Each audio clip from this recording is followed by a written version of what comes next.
Hey guys, and welcome to some weird one-off thing that I decided I wanted to do.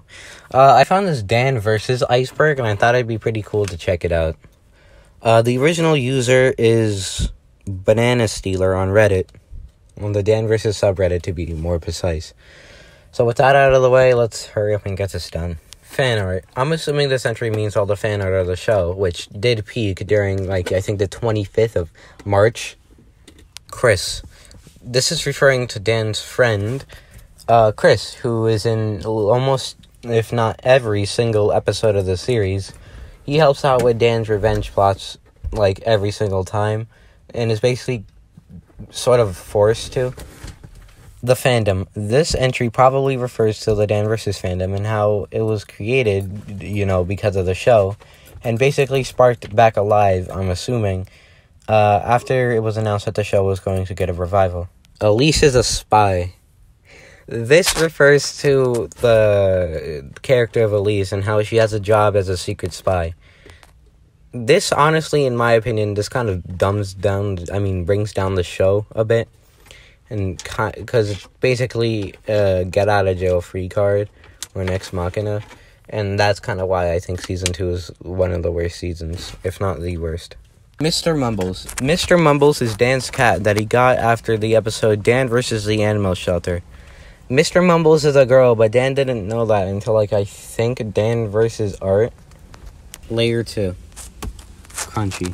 Crunchy is a side character that first appeared in Dan versus the Animal Shelter, and goes on to appear in later episodes. He acts like a hippie guy, sort of, and is pretty much even confirmed to be vegan in Dan vs. Burger File.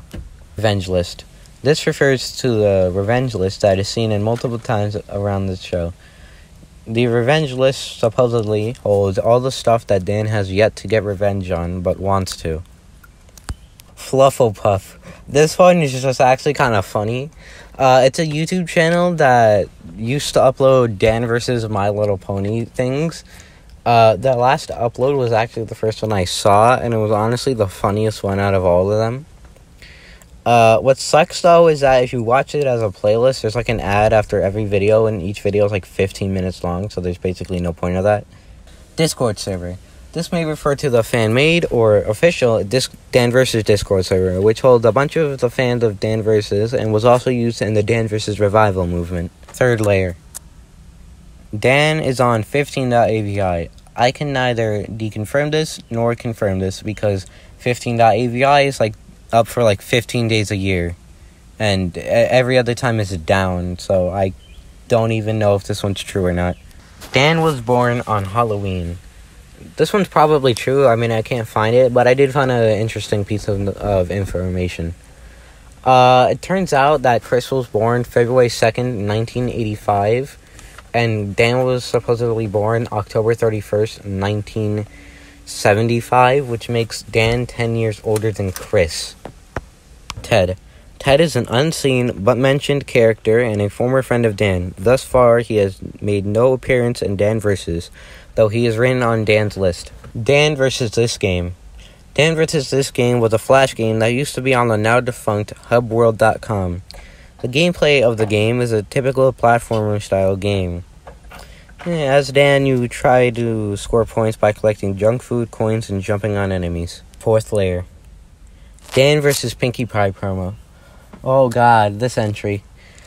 This was one of the few promos of the show, which also technically promoted My Little Pony at the same time, which honestly just kind of sucks, because you're mainly just going to watch the show that's obviously more popular, and not watch the other show that it's connected to. Dan and Elise are cousins. In the episode Dan vs. the Family Thanksgiving, Elise's mom said that Dan's deviled eggs taste exactly like how her mom used to make it. And if you know, then that's because Dan stole the recipe from his grandma before she died. And I don't know, actually. I just kind of fucking winged it. This is going into the video, and it's going to go exactly how this is.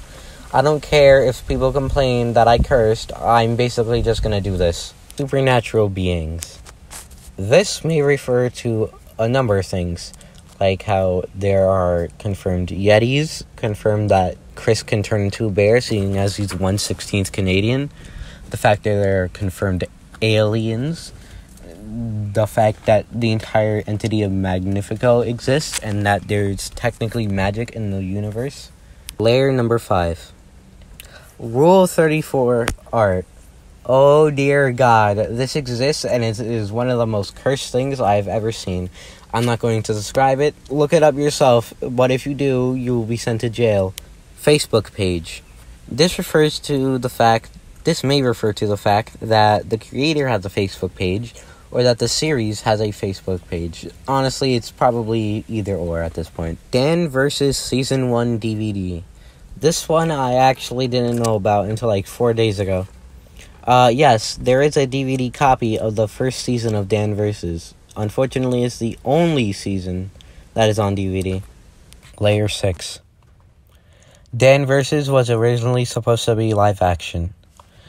The series was planned to be live action, but as the series later developed, it started getting more and more like it should be animated instead of in live action. That's kind of all I can say about this part, thing is that's kind of all I know. Magnifico might be magic. This refers to the 21st episode of the first season, Dan vs. a Magician, where the character Magnifico is first introduced. He is said to be an actual magician, which may actually be true because there are some magic tricks in the episode that are never explained, like how he got Dan's underwear, which actually saying that out loud sounds really, really weird. Layer 6. Dan's grandma. Dan's grandma is unseen, but is mentioned a lot of times in the series. Though, of course, she is actually deceased after probably the end of Season 1. Lost intro theme. This one I think was covered by L Supersonic Q, but I'll just cover it here. Originally, there was supposed to be an American rock theme for the show Dan vs. I'm pretty sure it was made but never used, and then it was eventually scrapped, and now it is considered lost media. Layer 8. All revenge schemes are personalized. This one I think is a joke entry, but whatever, I'm going to play it serious and just say that, yes, technically, every single revenge scheme is technically personalized. Because, I mean, I don't think he does the same thing for a single thing that he's already done. It's like every single time is original.